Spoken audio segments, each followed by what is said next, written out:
अगर आपको आज का एपिसोड पसंद आए तो द ब्लैंक पेज ऑफिशियल को सब्सक्राइब ज़रूर करिएगा और बेल आइकन को प्रेस करना मत भूलिएगा।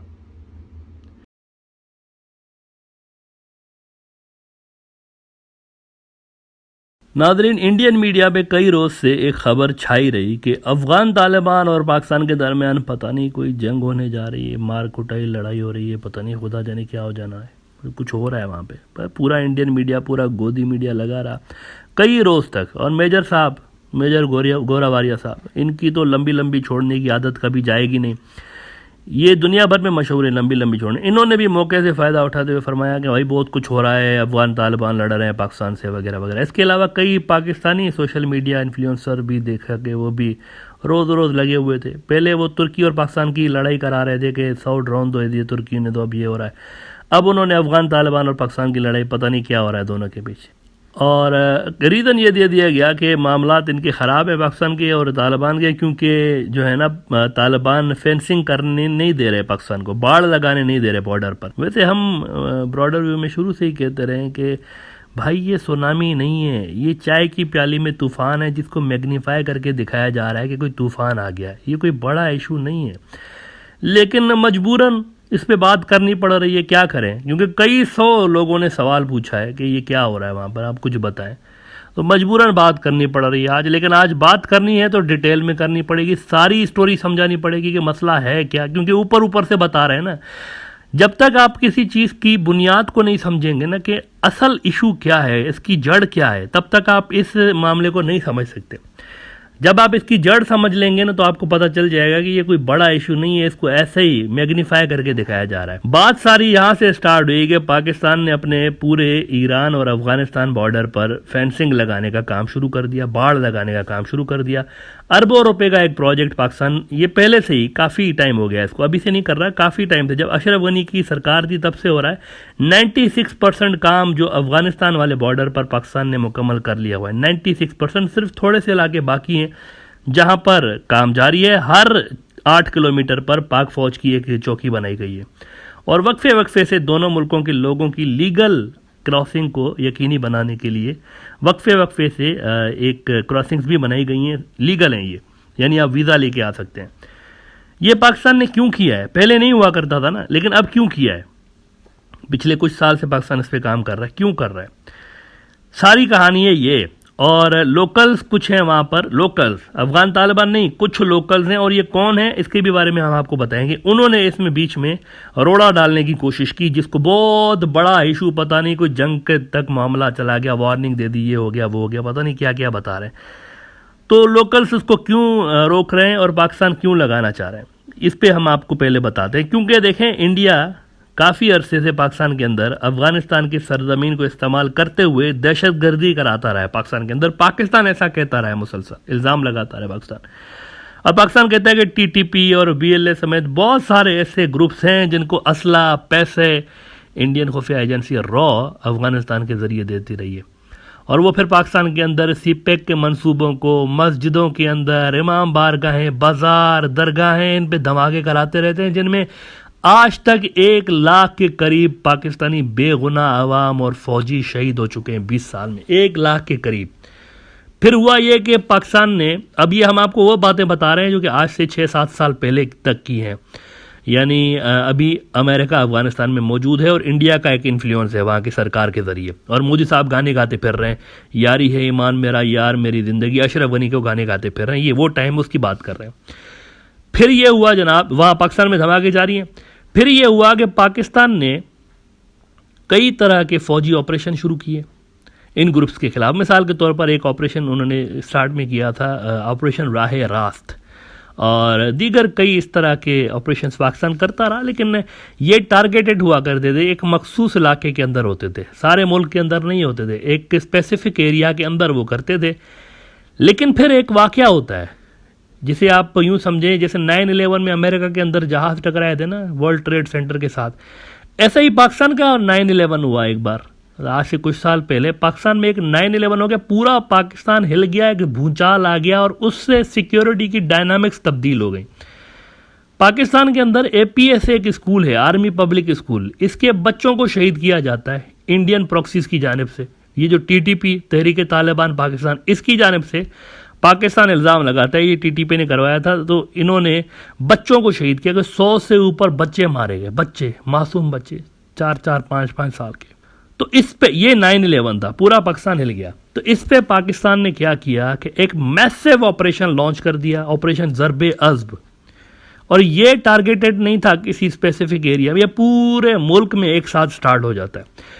ये वो टाइम है जब अफ़गानिस्तान में अशरफ गनी की सरकार है और तब की अफ़गानिस्तान की जो खुफिया एजेंसी अशरफ गनी के अंडर काम करती थी, NDS, इनके हेडक्वार्टर के अंदर बैठ के अफ़गानिस्तान में इंडियन रॉ इनके अंदर बैठ के NDS के हेडक्वार्टर में तखरीब कारी दहशतगर्दी के मंसूबे बनाते रहती थी बकौल पाकिस्तान के। इनका मसला यह था पाकिस्तान के साथ, क्योंकि अशरफ गनी की सरकार अफ़गान तालिबान के ख़िलाफ़ थी, अशरफ गनी की सरकार, और इंडिया के करीब थी, और अशरफ गनी की सरकार अमेरिका के यहाँ रहने के हक़ में थी। लेकिन अफ़गान तालिबान चाहते थे कि अमेरिका हर सूरत यहाँ से निकले। ये बाहर से आके कब्ज़ा किया है इन्होंने, इनको कोई हक़ नहीं पहुँचता कि ये आके हम पे हुकूमत करें। वो एक फ्रीडम फाइटर वाला माइंडसेट उनका। तो तालिबान जो थे वहाँ, अफ़गान तालिबान, ये एक ही वक्त में 30-40 मुल्कों वाली नेटो फोर्सेस से भी लड़ रहे थे, उनकी फ़ौज से। उसी टाइम पे वो अमेरिकन फोर्सेस से भी लड़ रहे थे, और उसी टाइम वो 3 लाख की अफ़गान फोर्सेस से भी लड़ रहे थे जिन्हें अमेरिका और इंडिया ने ट्रेनिंग दी हुई थी। तो एक ही वक्त में ये इतने सारे दुश्मनों से लड़ रहे थे। अफ़गानिस्तान में इंडिया के बढ़ते हुए असर की वजह से इधर पाकिस्तान परेशान था, क्योंकि एक तो उस तरह के ग्रुप्स बना के TTP BLA जैसे ग्रुप पाकिस्तान के अंदर धमाके, लॉ एंड ऑर्डर की सिचुएशन इंडिया ख़राब कर रहा था बकौल पाकिस्तान के। और वैसे पाकिस्तान के इस क्लेम में वज़न यूं भी है कि जैसे जैसे इंडिया अफ़गानिस्तान के अंदर धपड़दूस होता गया है, ये ग्रुप्स भी कमज़ोर होते गए, और एज अ रिज़ल्ट आप देखें कि पाकिस्तान के अंदर अब आपको नहीं मिलता सुनने को कि धमाके हो रहे हैं और ये हो रहा है। पाकिस्तान के अंदर लॉ एंड ऑर्डर की सिचुएशन बेहतर होना शुरू हुई है, इंप्रूव हो गई है। जैसे जैसे इंडिया वहाँ से आउट हुआ है, पाकिस्तान के अंदर भी सिचुएशन बेहतर हुई है। पाकिस्तान के अंदर अब धमाके नहीं होते, मतलब इस तरह कोई ऑर्गेनाइज्ड ग्रुप नहीं है पाकिस्तान के अंदर इस वक्त। वो इसीलिए हुआ है क्योंकि इंडिया वहाँ से आउट हुआ है। तो पाकिस्तान के इस क्लेम में वज़न तो है। पाकिस्तान जो था उस वक्त अपने ईस्टर्न बॉर्डर पर और वेस्टर्न बॉर्डर पर एक साथ इंगेज्ड था, और प्रेशर, दबाव पाकिस्तान की फ़ौज के ऊपर था दोनों फ्रंट्स पर। 2 फ्रंट वॉर जो आजकल इंडिया बात करता है ना कि हमें पाकिस्तान और चाइना से खतरा है 2 फ्रंट वॉर का, पाकिस्तान 2 फ्रंट वॉर लड़ चुका है। उधर अफ़गान बॉर्डर पर NDS वालों के ज़रिए, अशरफ गनी की फोर्सेस के ज़रिए, इधर इंडिया का बॉर्डर, 2 फ्रंट वॉर पाकिस्तान, दोनों साइड से एक वक्त में कार्रवाइयाँ होती थी। और इंडिया की वैसे ये अटैम्प्ट, इंडिया ये सब कुछ क्यों कर रहा था? इंडिया ये सब कुछ इसलिए कर रहा था, उनकी अटैम्प्ट ये थी कि पाकिस्तान जो है ना, ये इंडिया के बॉर्डर से फोर्सेस हटाए, ख़ास तौर पर कश्मीर से फोर्सेस हटाए। पाकिस्तान की ज़्यादातर डिप्लॉयमेंट वहाँ है इंडिया के बॉर्डर पर। तो इंडिया की ये कोशिश थी कि वहाँ से हटा के उधर लगाए अफ़गानिस्तान वाले बॉर्डर पर, ताकि हमें मौका मिले, हम आगे आ जाएं, पाकिस्तानी कश्मीर को कुछ हिस्सों को ले उड़ें हम। इंडिया की ये थी, कुछ पॉसिबिलिटी निकले, इधर से फ़ौज कम हो और हम घुस जाएं अंदर। नेवरदलेस अगर पाकिस्तान अपने अंदर ही जंग लड़ता रहेगा, ये भी उनकी सोच थी कि अगर चले फ़ौज नहीं हटाता, अपने अंदर ही इंगेज रहेगा, तो कश्मीर को तो वो भूल जाए ना, कम से कम वो कश्मीर पे बात नहीं करेंगे, कश्मीर को वो कुछ भी नहीं होगा, अंदर से ही वो अपने अंदर रहेंगे। कई ऑब्जेक्टिव थे इंडिया के, इससे दहशतगर्दी को पाकिस्तान के अंदर कराने के कई ऑब्जेक्टिव थे। अच्छा, इंडिया के फिर अफ़गानिस्तान में बढ़ते हुए असर को पाकिस्तान एक्सेप्ट नहीं कर रहा था। पाकिस्तान चाह रहा था कि यार इनका क्या ताल्लुक़ है, इनका तो कोई बॉर्डर भी नहीं अफ़गानिस्तान से, ये क्यों आ रहे हैं वहाँ पे, ये पाकिस्तान, क्योंकि पाकिस्तान कह रहा था कि ये जो सो कॉल्ड एक मंसूबे चल रहे हैं इंडिया के वहाँ पे, कभी डैम बना रहा है, कभी रोड, वो कह रहे थे असल में ये रॉ के लोग, इंडियन खुफिया एजेंसी रॉ के लोग मजदूरों के भेस में आ रहे हैं और यहाँ पर एक पूरा जासूसी का नेटवर्क इंडिया बिछा रहा है, ये पाकिस्तान इल्ज़ाम लगाता था।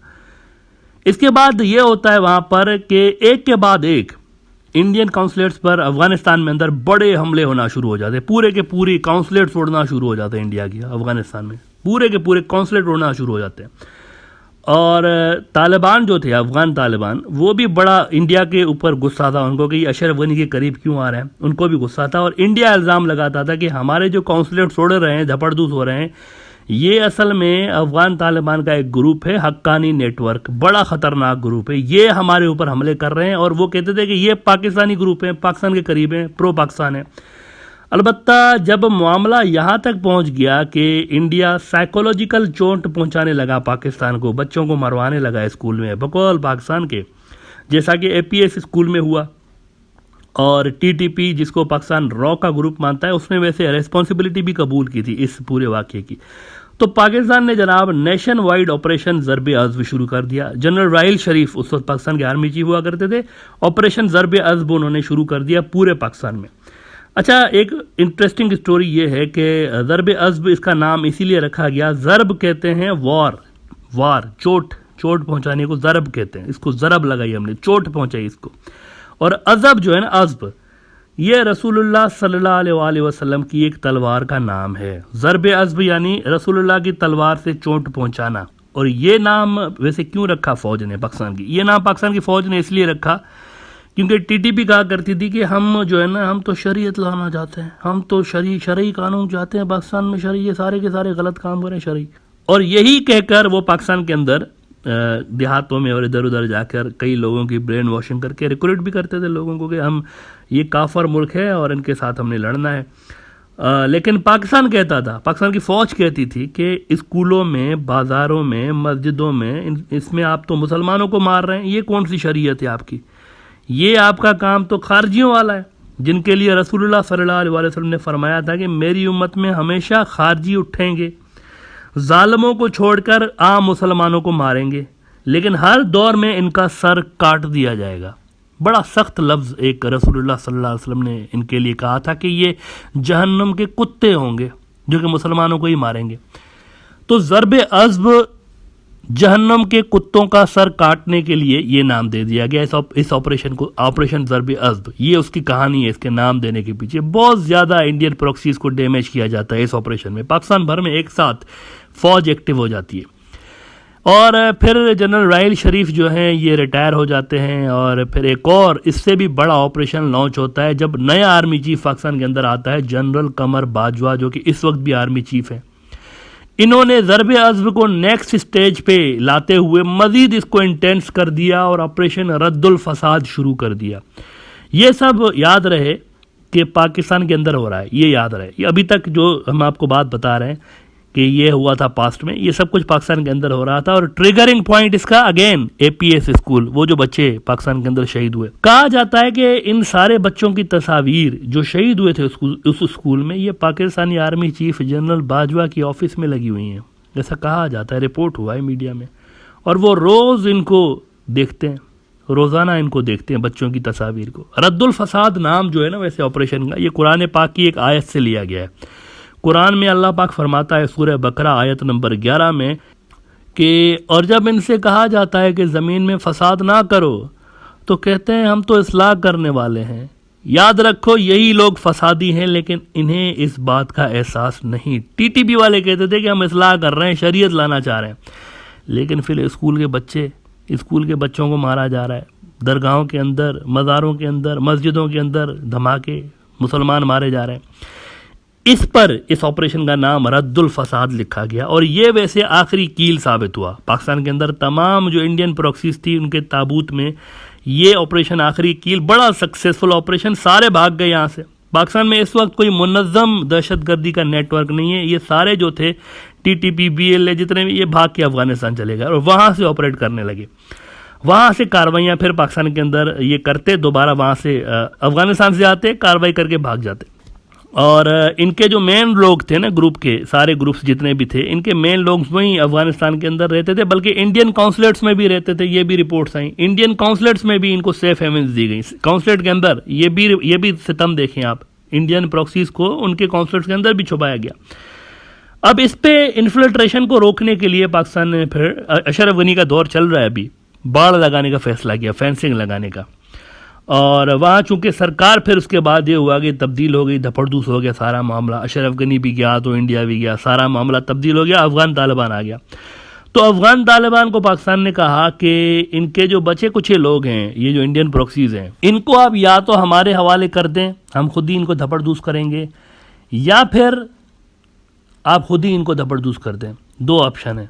और फिर आए रोज़ आपको ख़बरें सुनने को मिल रही होंगी कि कभी कोई नामालूम जो लोग हैं, नामालूम अनआइडेंटिफाइड लोग, इन्होंने किसी TTP के फ़लाँ कारिंदे को मारा अफ़गानिस्तान में, कभी BLA का कोई फ़लाँ बंदा मारा गया। अभी कल का वाक़या है, मोहम्मद खुरासानी मारा गया है, TTP का स्पोक्स पर्सन, नंगरहार अफ़गानिस्तान का सूबा है, उसमें मारा गया।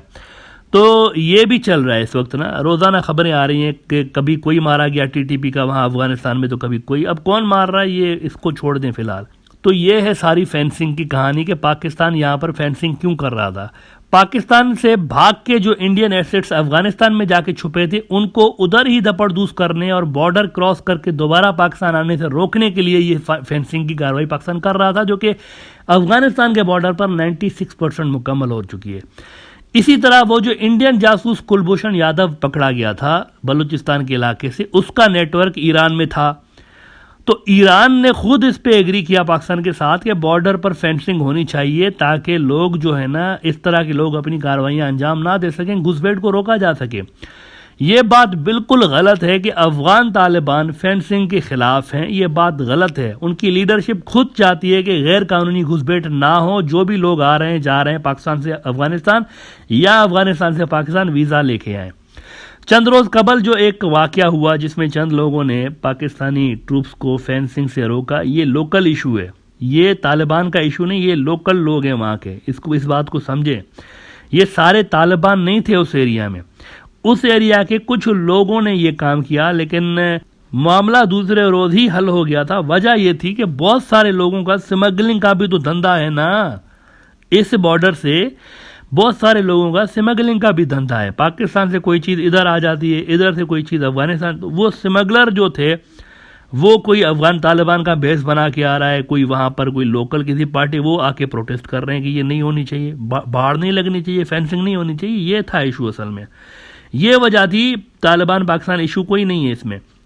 और जिस ड्यूरेंट लाइन का राग इंडियन मीडिया अलापता रहा कि ये अफगान तालिबान ड्यूरेंट लाइन के इस तरफ भी आना चाह रहे हैं और वगैरह वगैरह, कुछ भी, ये डेड इशू है। ड्यूरेंट लाइन एक डेड इशू है। ड्यूरेंट लाइन देखें, अफगान पाकिस्तान बॉर्डर को ड्यूरेंट लाइन कहते हैं, अफगानिस्तान पाकिस्तान का बॉर्डर। ये जब अफगानिस्तान में, अजब बात देखें, जब अफगानिस्तान में प्रो इंडिया सेटअप आता है ना, जब भी, तो ये इशू अचानक से बरसाती मेंढक की तरह फुदक पड़ता है, या जानबूझ के इसको बाहर निकाला जाता है पटारी से, जिनकी तरह जानबूझ के। सोवियत यूनियन के दौर में इंडिया का वहाँ फुटप्रिंट बढ़ा अफगानिस्तान के अंदर, और सोवियत यूनियन के कंधे पे बैठ के इंडिया आ गया अफगानिस्तान, उसका असर बढ़ा। तो उस वक्त देखें सोवियत यूनियन के दौर में ये इशू रेज किया गया, अफगान सरकार के जरिए रेज करवाया गया। उसके बाद हाल में देखें ये फिर दब गया वहाँ पर, जब अफगान तालिबान की गवर्नमेंट आई तो ये इशू जो है ना दबड़दूस हो गया था। लेकिन फिर अशरफ गनी के दौर में दोबारा इंडिया पावरफुल हो गया। मोदी साहब गाने गा रहे थे, यार ये है ईमान मेरा, यार मेरी ज़िंदगी, अशरफ गनी मैं इंस्पेक्टर विजय हूँ जंजीर फिल्म का, और तू शेर खान है याद कर, वो गाने गाते फिर रहे थे मोदी साहब। तो अशरफ गनी के दौर में दोबारा इस इशू को रेज़ किया गया कि ये जो ड्यूरेंट लाइन है ना, जो पाकिस्तान को अफगानिस्तान से अलग करती है, ये तो अंग्रेज़ों के दौर का है, हमारा मुआहदा थोड़ा ही है। पाकिस्तान का और अफगानिस्तान का मुआहदा नहीं है, अंग्रेज़ों का और अफगानिस्तान का मुआहदा है। तो अब हम नहीं मानते, अंग्रेज़ तो नहीं रहे, लिहाजा पाकिस्तान बनने के बाद ये मुआहदा ख़त्म, लरो बर यो अफगानिस्तान, यानी कि लाइन के इधर भी अफगानिस्तान उधर भी अफगानिस्तान है। और ये जो अफगानिस्तान की प्रो इंडिया सरकार थी, ये कहते रहे कि KPK का सूबा जो है पाकिस्तान का, खैबर पख्तूनख्वा, ये हो गया बलूचिस्तान का एक बड़ा इलाका, यूं नीचे समुंदर तक जो चला गया, ये हमें चाहिए। ये अशरफ गनी वाली सरकार का ये क्लेम रहा, उससे पहले हामिद करज़ई का भी ये क्लेम। नाउ ये इशू डेड इशू है। हम ये क्यों कह रहे हैं? क्योंकि 1893 में अफगानिस्तान के बादशाह अमीर अब्दुर्रहमान खान ने खुद उन्होंने, अफगानिस्तान ने खुद, किसी और ने नहीं, अफगानिस्तान ने खुद ब्रिटिश इंडिया से मुआहदा करके अफगानिस्तान की बाउंड्रीज को डिफाइन किया हुआ है। The issue was settled, it was settled already, किसी और ने नहीं, अफगानिस्तान ने खुद यह मुआहदा किया था। जबकि जिस LAC के साथ इंडियन मीडिया और ये जो सोशल मीडिया पे यूट्यूब पे आते रहते हैं तजिया निगार सो कार्ड अपने नाम के साथ सर लगा के, ये जो है ना, ये इस ड्यूरेंट लाइन को कंपेयर करते हैं इंडिया चाइना बॉर्डर के साथ। लेकिन वो ये बात भूल जाते हैं कि भाई उस LAC को चाइना से पूछे बिना डिवाइड किया था। चीन की ज़मीन को चीन की मर्जी के बिना अंग्रेज़ों ने बांटा था, चीन उसमें था ही नहीं मुआहदों में। इंडिया के अंदर उनके इलाके शामिल कर लिए गए थे। इधर क्या है, इधर अफगानिस्तान का किंग खुद मुआहदा कर रहा है, खुद अफगानिस्तान का किंग। लिहाजा ये आलमी बॉर्डर तस्लीम होता है हर जगह, UN में भी हर जगह इसको, दुनिया इसको आलमी बॉर्डर मानती है, इंटरनेशनल बॉर्डर। वहाँ जो अनलाइक इंडिया और चाइना बॉर्डर है उसको कोई भी इंटरनेशनल बॉर्डर नहीं मानता, इसलिए उसको LAC कहते हैं, लाइन ऑफ एक्चुअल कंट्रोल। और चाइना उसको नहीं मानता, इंडिया खुद उसको इंटरनेशनल बॉर्डर नहीं कहता, लाइन ऑफ एक्चुअल कंट्रोल कहता है। दोनों में फ़र्क है, दोनों में फ़र्क है। लिहाजा ड्यूरेंट लाइन और इंडिया का मामला डिफरेंट है। ड्यूरेंट लाइन एक फ्लॉप इशू है, एक डेड इशू है, जो कि आने वाले दिनों में आपको इसकी कोई नज़र भी नहीं आएगा कि इसकी कोई बात करता हुआ, और ये छोटा सा इशू है। और ये फेंसिंग वाला जो मामला है ये हल हो चुका है, और चंद ही दिनों में ये जो 96% फेंसिंग कंप्लीट हो गई, ये 100% हो जाएगी। ये कोई बड़ा इशू नहीं है।